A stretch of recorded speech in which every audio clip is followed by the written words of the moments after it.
ketemu lagi di Izati Andi Channel. Jangan lupa ya untuk klik tombol subscribe agar kami tambah semangat. Terima kasih. Assalamualaikum warahmatullahi wabarakatuh. Kembali lagi dengan kami di Izati Andi Channel. Pada kesempatan kali ini kita akan membahas tentang gunung berapi. Nah, pada pertemuan sebelumnya kita telah mempelajari bahwa gelembung udara pada air yang mendidih itu dapat naik ke permukaan karena memiliki massa jenis yang lebih kecil. Sama halnya dengan air mendidih, batuan cair atau magma juga bergerak ke permukaan karena memiliki massa jenis lebih kecil dari batuan yang ada di sekitarnya. Naiknya magma ke permukaan menyebabkan erupsi. Erupsi ini terjadi pada gunung berapi, seperti pada gambar ini ya. Ini magma memiliki suhu yang sangat panas, massa jenisnya kecil, kemudian dia keluar ke permukaan. Nah, magma yang keluar dan mengalir ke permukaan bumi saat terjadi erupsi disebut lava. Ini ya, lava. Kemudian gunung berapi memiliki lubang yang berbentuk melingkar di daerah puncaknya yang disebut dengan kawah. Saat erupsi terjadi, magma dan material lainnya dimuntahkan melalui kawah gunung berapi. Ketika erupsi gunung berapi atau gunung meletus terjadi, lava dan beberapa material dimuntahkan hingga ribuan meter kubik ke udara. Partikel-partikel dan material dan lava yang mendingin akan terlontar ke atas, kemudian berjatuhan dari langit. Fenomena ini yang disebut dengan hujan debu vulkanik.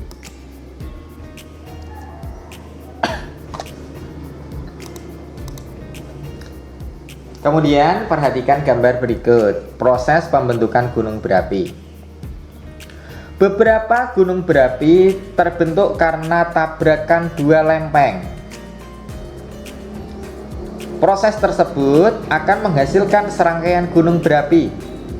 Hal ini terjadi jika terdapat dua lempeng yang bertabrakan, maka lempeng yang memiliki massa jenis yang lebih besar akan menekuk ke bawah lempeng yang massa jenisnya lebih rendah. Ketika sebuah lempeng menekuk di bawah lempeng lainnya, maka batuan pada lempeng yang menekuk akan melebur menjadi magma. Perhatikan gambar berikut ya. Kemudian magma tersebut dapat naik menuju ke permukaan karena perbedaan massa jenisnya. Ini ya, ini tabrakan dari lempeng-lempeng ya, yang massa jenisnya besar dia akan turun ke bawah, ada banyak lempeng, kemudian akan membentuk yang namanya gunung berapi seperti pada gambar ini. Nah, aktivitas lempeng dapat membentuk serangkaian gunung api. Salah satu rangkaian gunung api yang dikenal adalah cincin api Pasifik atau Ring of Fire. Cincin api Pasifik merupakan pusat gempa dan rangkaian gunung berapi di sekitar Samudra Pasifik. Dapat kalian perhatikan gambar tersebut. Hampir 90% pusat gempa berada di sepanjang cincin api Pasifik. Berdasarkan gambar tersebut ya, ternyata Indonesia terletak di dalam cincin api Pasifik. Akibatnya di Indonesia banyak terbentuk gunung berapi. Hal ini dikarenakan letak Indonesia yang berada di jalur pertemuan antara lempeng Eurasia dan Indo-Australia. Gunung api tersebut membentuk sebuah barisan yang membentang dari arah barat hingga timur Indonesia. Rangkaian gunung berapi membentang dari Pulau Sumatera, kemudian Pulau Jawa, kemudian Pulau Bali, Nusa Tenggara, dan Sulawesi hingga Kepulauan Maluku. Di Indonesia sendiri memiliki sekitar 150 gunung berapi, baik yang aktif maupun yang dorman atau tidur. Gunung api aktif merupakan gunung api yang memiliki aktivitas vulkanik yang tinggi dan meletus dalam jangka waktu yang pendek. Salah satu contohnya adalah Gunung Merapi. Sejak tahun 1000 Masehi, Gunung Merapi telah meletus sebanyak 80 kali. Kalau sampai saat ini mungkin lebih ya. Gunung api dorman atau gunung api tidur adalah gunung api yang tidak terdapat aktivitas vulkanisnya dalam waktu yang lama. Akan tetapi gunung tersebut dapat meletus sewaktu-waktu. Contohnya adalah Gunung Sinabung. Ya, meskipun sekarang Gunung Sinabung sering melakukan erupsi. Gunung Sinabung ini yang sebelah kiri dulu sebelum meletus, terakhir meletus itu tahun 1600 dan meletus kembali pada tahun 2010. Jaraknya berarti 410 tahun kurang lebihnya baru dia meletus kembali. Ya, setelah 2010 Gunung Sinabung baru meletus kembali tahun 2013 dan sampai saat ini masih ada tanda-tanda erupsi yang belum berhenti. Ya. Itu perbedaan gunung api aktif dengan gunung api dorman. Erupsi merupakan keluarnya magma dan material lainnya dari dalam bumi oleh letusan gunung berapi. Ya, istilah erupsi ini lebih sering dikenal oleh masyarakat yaitu sebagai gunung meletus. Erupsi disebabkan oleh tekanan gas yang kuat dari dalam bumi yang terus mendorong magma. Perhatikan gambar yang A ya. Dengan demikian, magma akan terus menuju ke permukaan. Dalam perjalanannya, magma yang memiliki suhu sehingga 1200 derajat Celcius akan melelehkan batuan di sekitarnya. Akibatnya terjadilah penumpukan magma. Jadi tadi ya, ini magma yang suhunya sangat tinggi, dia akan melelehkan batuan di atasnya. Ketika terjadi penumpukan magma di sini, nanti yang terjadi adalah gambar yang C. Perhatikan gambar yang C ya. Karena tekanan udara yang berasal dari dalam bumi lambat laun semakin membesar, sehingga tersimpan energi yang besar untuk mendorong magma keluar. Jika litosfer yang berada di atas magma tidak mampu menahan tekanan dari dalam bumi, maka terjadilah erupsi atau gunung meletus seperti yang digambarkan oleh gambar C ini. Magma dan material yang dimuntahkan melalui kawah gunung berapi itu memiliki energi yang tersimpan di dalamnya dilepaskan dalam bentuk ledakan dan semburan yang kuat saat erupsi. Jadi saat terjadi erupsi tidak heran jika terdengar dentuman atau ledakan dari gunung berapi tersebut. Kemudian material yang dikeluarkan saat letusan gunung berapi itu apa saja? Misalnya ada material padat, cair, dan gas. Letusan gunung berapi akan mengeluarkan material padatan berupa batuan dan mineral. Hasil lainnya dari letusan gunung berapi adalah lava dan lahar. Lahar merupakan lava yang bercampur dengan batuan, air, dan material lainnya. Nah, jika lahar ini berada di aliran sungai, maka bisa disebut sebagai lahar dingin ya. Dan ini juga sangat membahayakan jika terjadi lahar dingin menyusuri aliran sungai ketika di sungai tersebut ada penambang pasir.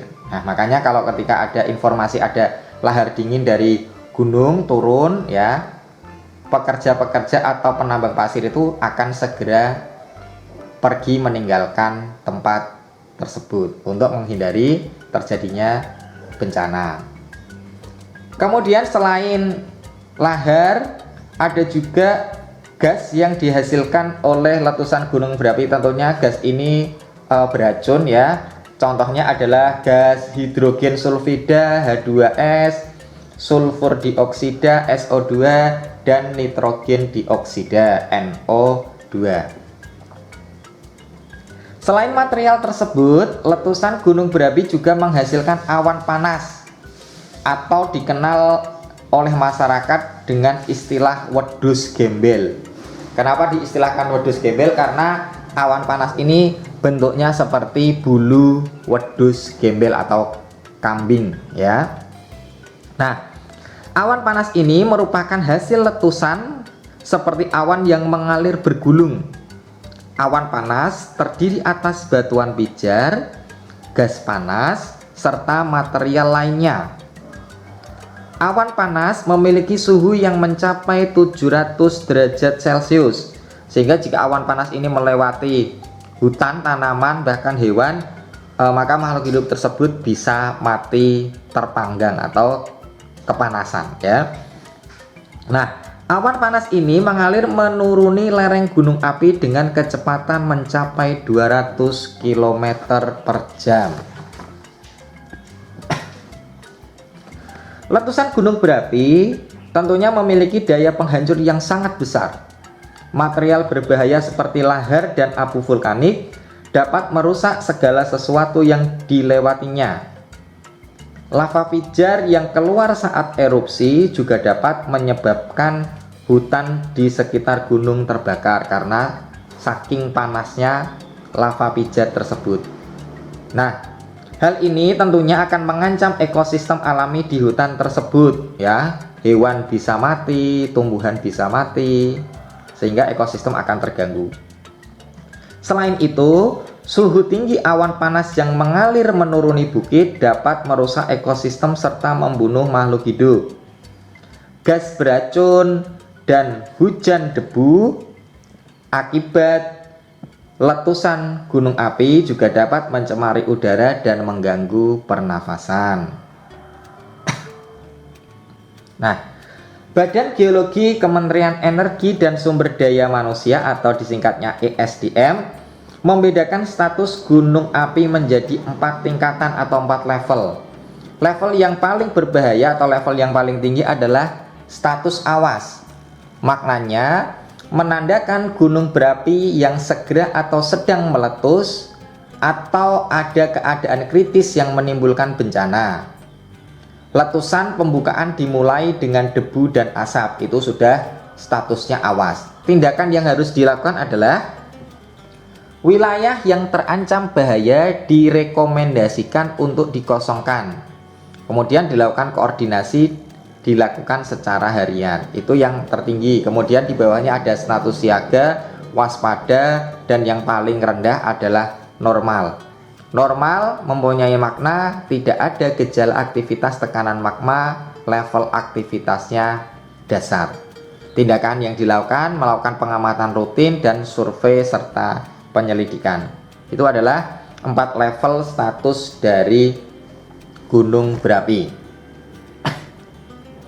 Nah, jika kalian tinggal di daerah dekat gunung api, maka kalian harus dapat membaca pertanda dari alam ketika gunung api tersebut akan meletus. Tanda-tanda yang disampaikan oleh alam atau yang dimunculkan oleh alam itu apa saja? Misalnya, ya, air dari sumber air pegunungan itu menjadi hangat dan beberapa sumber air dapat mengering. Itu pertanda dari alam. Suhu di daerah pegunungan berapi yang terus meningkat akan menyebabkan tumbuhan hidup di daerah tersebut layu. Kemudian gunung api yang akan meletus juga akan menimbulkan suara gemuruh. Selain itu, ya, jika hewan yang tinggal di atas pegunungan mulai bermigrasi turun gunung, maka itu merupakan pertanda bahwa gunung akan meletus. Itulah beberapa tanda yang diberikan oleh alam ketika gunung api mau meletus. Kemudian, selain melihat pertanda dari alam, kalian juga harus mengikuti perkembangan dari Pusat Vulkanologi dan Mitigasi Bencana Geologi atau PVMBG. Mitigasi bencana gunung berapi apa saja yang harus dilakukan? Langkah yang pertama adalah siap siaga. Ya, siap siaga ini artinya sebelum terjadinya gunung meletus, apa yang harus kita lakukan? Ada beberapa hal. Yang pertama adalah mengamati tanda peringatan. Ya, ini tentunya sudah disepakati sebelumnya. Tandanya apakah menggunakan sirine ataukah menggunakan kentongan ketika gunung berapi tersebut akan meletus, supaya ketika ada tanda tersebut kita sudah tahu, oh itu tanda yang sudah disepakati bahwa gunung Merapi akan meletus. Kemudian mengenali jalur evakuasi. Jadi kalian harus mengamati dan mengenali ketika gunung berapi mau meletus atau erupsi, kalian harus mengenali jalur evakuasi supaya cepat mengamankan diri sampai ke tempat yang aman. Oh, nanti lewatnya ke sini, ke sini, ke sini, ya. Itu jalur evakuasi harus dihafalkan. Kemudian membuat rencana evakuasi bersama keluarga. Tentu ini langkah awal atau langkah dini dari keluarga masing-masing supaya meminimalkan terjadinya korban. Jadi seperti nanti kalau terjadi bencana, kita harus melakukan evakuasi melalui jalan ini yang tentunya disepakati oleh keluarga. Kemudian menyiapkan barang-barang penting dalam satu tas, misalnya senter, radio yang menggunakan baterai, P3K, obat-obatan, air mineral, makanan ringan, uang, dan dokumen-dokumen penting lainnya dijadikan dalam satu tas. Jadi ketika nanti terjadi erupsi, kalian bisa langsung cepat hanya membawa satu tas bersama keluarga, kemudian bisa meninggalkan rumah dengan aman. Kemudian bagi pendaki gunung, tanyakan dulu tanda peringatan yang digunakan ketika terjadi erupsi. Jangan sampai ketika kalian melakukan pendakian dan di tengah-tengah perjalanan terjadi erupsi, kalian tidak tahu tanda yang diberikan oleh petugas dan akhirnya nanti akan menimbulkan korban jiwa. Jadi sebelum kalian naik atau melakukan pendakian, tanyakan dulu di pos pendakian, adakah tanda-tanda yang nanti disampaikan ketika terjadi erupsi. Nah, bagaimana saat erupsi gunung api terjadi? Apa yang harus kalian lakukan? Yang pertama, segera masuk rumah jika terdengar tanda peringatan. Ya, ketika terdengar sirine atau kentongan tadi, kalian harus segera masuk ke rumah dan menutup semua pintu dan jendela. Jika status gunung berapi tadi tidak dalam level yang membahayakan.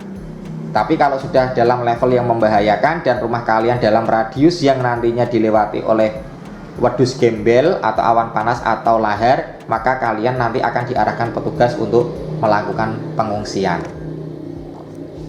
Kemudian mencari informasi melalui radio, televisi, media sosial, ya. Carilah informasi yang akurat, yaitu dari pemerintah. Jangan mencari informasi dari orang per orang atau katanya yang nanti dapat menimbulkan hoax. Yang ketiga, jika kalian berada di luar dan tidak menemukan tempat untuk berlindung, maka carilah tempat yang tinggi. Tujuannya untuk apa? Untuk menghindari aliran lava atau lahar dingin. Yang keempat, jauhi sungai, jurang, lereng gunung, dan aliran lahar. Yang keempat, jika kalian di tempat terbuka, lindungi diri kalian dari abu vulkanik dengan cara memakai topi, kacamata, masker, jaket, kemudian sepatu dan celana panjang. Yang keenam, jika berada di dalam rumah dan sudah terjadi letusan atau abu vulkanik sampai ke rumah, pakailah alat bantu pernafasan, kemudian pakai masker atau kain yang lembab. Kemudian yang ketujuh, jangan memakai lensa kontak karena nanti dapat merusak mata karena debu yang menempel pada lensa kontak kalian. Yang kedelapan, jangan sekali-sekali menyeberangi wilayah yang tertutup lahar karena sangat berbahaya. Dan yang pastikan tetap tenang dan jangan panik ya, karena nanti kalau kalian panik tidak dapat berpikir dengan jernih. Kemudian yang ke-10, segera mengungsi jika mendapat instruksi dari lembaga terkait. Itu tadi saat terjadi erupsi. Nah, bagaimana setelah erupsi terjadi? Apa yang harus kalian lakukan? Yang pertama, tetaplah di dalam rumah hingga terdengar tanda aman atau ada petugas yang menyatakan kondisi sudah aman, baru kalian boleh keluar. Carilah informasi dari radio, televisi, media sosial ya tentang kondisi terkini atau kondisi terbaru tentang status gunung api tersebut. Kemudian minumlah air dalam kemasan. Kenapa? Kalau kalian minum air yang habis dari rebusan ya, yang dari tempat terbuka, ditakutkan nanti banyak abu vulkanik yang masuk ke dalam air tersebut. Yang keempat, jauhi wilayah tempat terjadinya hujan abu. Hindari berkendara di tengah hujan abu vulkanik karena dapat membahayakan karena penglihatan terbatas, kemudian dapat mengganggu atau merusak sistem pernafasan. Yang keenam, setelah terjadinya erupsi, bersihkan atap dari timbunan debu vulkanik. Kenapa? Kalau tidak segera dibersihkan nanti banyak tumpukan debu vulkanik, apalagi nanti kalau ketambahan hujan nanti menjadi berat, lama-kelamaan membuat atap menjadi roboh. Yang ketujuh, jika terdapat luka, segera obati luka Anda ya, sambil menunggu petugas medis yang datang untuk mendapatkan penanganan lebih lanjut ya. Pesannya adalah erupsi gunung berapi itu tetap ada ya, karena itu gejala dari alam, jadi kita tidak perlu takut, tapi kita perlu waspada. Nah, walaupun efek kerusakan akibat letusan gunung berapi sangat besar, namun letusan gunung berapi juga memberikan dampak positif. Tanah yang dilalui oleh material vulkanik gunung berapi dapat digunakan sebagai lahan pertanian. Akibat letusan gunung berapi, maka mineral yang berada dalam tanah akan keluar bersama lahar dingin dan material lainnya. Akibatnya, tanah yang dilalui lahar dingin atau material lainnya yang mengandung mineral tinggi akan menjadi tanah yang subur secara alami. Selain itu, letusan berdampak positif bagi bisnis dan perekonomian. Abu vulkanik hasil letusan gunung berapi dapat dimanfaatkan sebagai campuran adonan semen bahan bangunan. Selain itu, sisa-sisa letusan juga menghasilkan bahan tambang yang bernilai tinggi seperti belerang, pualam, dan lain-lain. Bisnis pariwisata juga dapat berkembang pasca letusan gunung berapi. Daerah di sekitar gunung berapi pasca erupsi bisa dijadikan sebagai objek wisata yang menyajikan suasana khas erupsi gunung berapi. Dengan berkembangnya bisnis tersebut, lapangan pekerjaan juga semakin terbuka. Kesejahteraan ekonomi masyarakat di sekitar gunung berapi juga meningkat. Jadi, selain dampak negatif, letusan gunung Merapi ternyata memberikan dampak yang positif juga. Oke, materi tentang gunung berapi kita rasa cukup ya. Mudah-mudahan sedikit yang kita sampaikan ini bermanfaat. Apabila ada yang kurang pas, silahkan kalian tinggalkan di kolom komentar ya. Kurang lebihnya mohon maaf. Wassalamualaikum warahmatullahi wabarakatuh.